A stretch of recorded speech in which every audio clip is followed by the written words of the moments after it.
So, now we're on to the part two placement of all things. So, after you come out for your masters, you're going to be in that position where you're looking for your part two work placement. And I know what you're thinking. Is this just going to be the same as the part one? Well, no, it's not. And there's a few reasons for that. Essentially, yes, you've got the part three at the end of it, but there's no full-time education you'll be going back into after this point. So here are going to be the differences and what you can expect coming out into the workplace part two. And to begin with, coming out from university, you're going to be sending off a lot of job applications. So first of all, make sure that you've got a really good representation of your work in your portfolio and really shows what you're capable of. But also remember that you kind of know what you want from a practice at this point. You've had the experience of part one. You've just come out from a more professional course with more understanding on the professional element of that. And running with that's really important at this point. So keep that up. So know what kind of practice you want means you can sort of go out there, be a bit more picky and choosy with it. I mean, you may not be in that position having just come out from being a full-time student again, but you're going to have more options than you did at part one because you've got that previous professional experience, and that's going to be a big advantage to you because you're going to have more to talk about. So then once you've got your first job, what can you expect from that? Will you be given all those big, wonderful, creative choices that you were so after in part one? Well, eventually, kind of. You're going to be sort of sized up by practice once you go in after your part two after your part two study. Yes, you've kind of got more experience in the part one will have, but at the same time, you're going to be rusty and you're still going to be quite early on in your career. You're going to be learning things still, even though, yes, you have got more understanding, but any practice takes you on. If they've not worked with you before, they're going to want to size you up. So don't be surprised that once you go back into practice after your part two study, that you're going to kind of start off with some things that are a bit smaller. But at the same time, yes, you're going to have more responsibility than a part one would have had, not just looking at sort of really basic stuff. You're going to be given more stuff. And again, that's the practice size you up, knowing how they can apply you. So, that's going to build up quite quickly. Like I say, they're just going to want to size you up to begin with. So yes, it's not going to be anything too massive straight away, but at the same time, yeah, it's going to be more stuff than you would have had when you first came out at part one. So, run with that. And more than anything, I know I've said this before, but don't be afraid to ask questions and don't be afraid to sort of speak to your colleagues if A, you're struggling with something, or B, you want to get more experience on something. Because if anything, experience of part two is so important. And I'll be getting to that a bit later on in the video, but just talking to your colleagues and asking it's going to be really essential. And I think at part two as well, it really helps you stand out because it shows that you're capable of knowing when you can turn to others and when you should turn to others, and that you listen to your colleagues as well. Because I think at any stage, being able to sort of have any sort of discourse with your colleagues on any project is a valuable skill, and something that a lot of people don't do, either because they're sort of too afraid to or they're too proud to, and it happens too often, really. So don't ever be afraid to reach out, and if you are scared, don't be. Your colleagues will react positively to you asking them questions and asking for help. So yeah, and like I say, your experience of part two is going to build, and you're going to be doing so much more than you would have done at part one.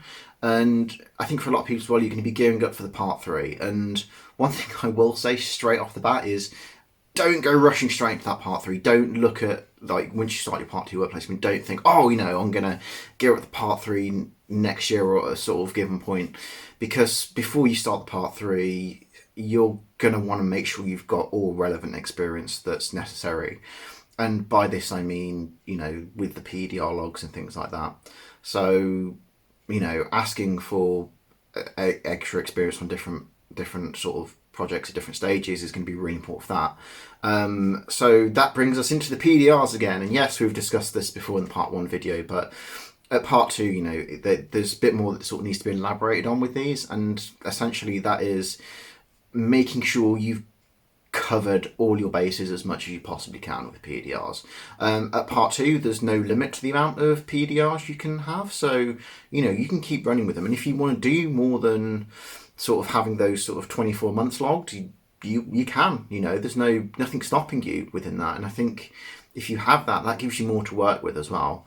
But more than anything, it's about reflection as well. So when you sort of complete your PDR logs at part two, when you get your feed, you'll obviously send it off to your academic mentor, and they'll give you feedback off that. And it's really vital that you take that feedback to your bosses and you say, look, they feel I need extra experience here or extra there. But also, you looking back on that, you can sort of take that as well and go, look, I feel like I need more experience on stages, what, 1, 2, 3, that kind of thing. So, asking for more experience on different work stages is pretty key. 'Cause this is where you're going to get that valuable experience, because you're being given more responsibility essentially. I know a lot of people sort of don't necessarily go on to do the part 3, and that's fine. And you're going to be sort of seen as that you could go either way with it. So, like I say, your responsibility at part 2 is going to be so much more, and don't be surprised if you find yourself running jobs as well and giving that responsibility of looking after the part 1s, or ensuring that projects are pulled together to go out in an appropriate manner. Because like I say, you kind of get given more and more responsibility, and they'll look at you that, maybe you could do part 3 or maybe not, but you're sort of at that level where essentially you could be seen as a designer. You could, there's nothing really sort of stopping you, just being a designer at that point. So the part 3 essentially after that point will sort of give you that accreditation to be an architect. But like I say, sort of leading up to that, making sure that you've got as much experience as you can. And they're going to want to give it you as well, because any practice will see a value in training someone up as a part 3. So as a part 2, asking for that experience because you feel like either you're lacking or you want to understand it more, they're not going to look poorly on that. They're going to, be quite positive about that and want to encourage that.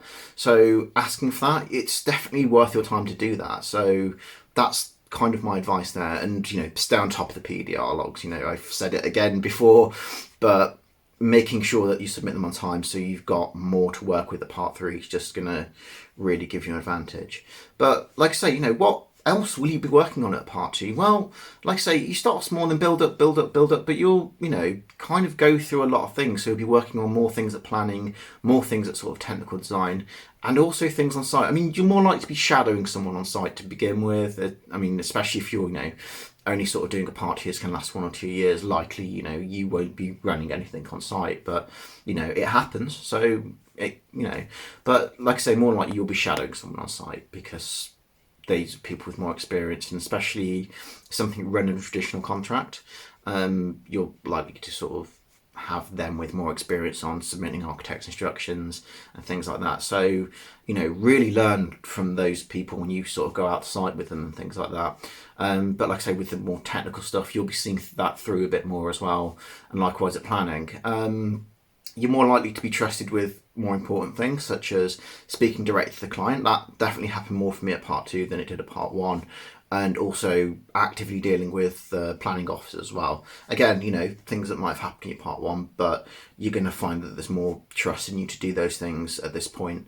Again, when it comes to sort of submitting drawings and things like that, they're going to sort of want to see how you deal with it at first. But like I say, you're going to find that there's a bit more trust in you to sort of assemble those drawings, put together those drawings, and have that knowledge of the criteria that comes together. You're going to be given more responsibility on sort of the admin side of things, so sort of pulling together DNA statements.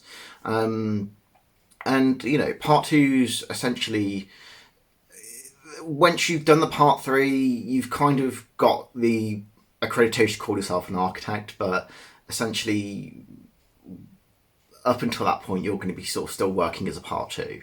It's almost an overnight job change, but a lot of what you're going to be doing after that is going to be more of the same. So be aware of that. So like I say, at part 2 workplace level, it's going to start slow and then build up to the point where, you could be essentially trusted as with the same sort of duties that most architects would be. Maybe not quite that far, but you're going to be given a hell of a lot to do and a hell of a lot of responsibility. And it's a case of working with that. And like I say, just don't be afraid to ask questions. And then that sort of brings in, well, when will you be ready to do the part three?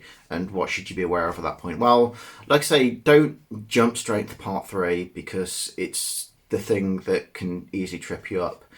Knowing you've got that experience, I mean, like I say, PDR is usually a good sort of thing to work off because if you feel you've got, it's a good sort of marker of seeing where you've got hours in different work stages. So use that to sort of get a good feel for it, but at the same time question yourself on, do I fully understand these work stages? Do I feel that I've got enough hours logged that I feel that that gives me an understanding of that? And do I understand the knowledge behind sort of the title of Reaper work stages, that kind of thing, and knowing what you'd need to do you feel confident in that? And I think that's a really good place to start, because you're going to know when you're ready, and that sort of leads into the question of, well, when you go to do your part three, you'll have to have a case study project. Having a good idea of that at your part two level is probably quite key here. So have a good idea of, a project you've had sort of significant involvement with, or have a good understanding of, that you could potentially use for your case study project. And if you feel you've got that, that's usually a good indicator that maybe it's a good time to sort of look at doing a part three course. So just don't rush into that. Don't feel there's any sort of need to sort of run to that end, because like I say, the night after you wake up the morning after you wake up, the morning you wake up after becoming an architect, not much is going to be changed except you've got a title and maybe you've got a pay rise, but you're going to be sort of doing a lot more, again, sort of much of the same. So, just sort of take it in your own time. Just make sure you've got that knowledge, make sure you've got that understanding, and make sure you've got that experience. That's all I can really say there. And then, like I say, it's just sort of look around, because much of the part three is going to be the same, but there are sort of academic units that differ from each other. So, get an idea of what's going on at different universities for that. So, and because also you've got to remember as well, you'll be doing your sort of part two placement whilst you're doing the part three study. They kind of run simultaneous to each other. So just be aware of that. So yeah, that kind of gives a bit more of an overview of what you do at part two. Worth mentioning as well, yes, there's no real sort of apprenticeship for this point, because essentially if you've chosen to do the apprenticeship for, the part two and three combined, is it the sort of level 7 architect apprenticeship? If you've done that, essentially you'll be in a workplace anyway. You'll be getting your part 2 experience whilst you're doing that, your workplace experience, because that combines the part 2 and 3 study together. So if you're doing the apprenticeship, you'll kind of have that anyway as your day-to-day sort of workplace anyway. So that's kind of how I can only really address that there. But aside from that, that kind of sums up everything about the part 2 workplace placement. So if you've got any questions, you've got any comments, feel free to leave them down below in the comment section. If you enjoyed the video and found it informative, please give it a like. If you've not already, please subscribe to the channel. And until next time, I'll see you later.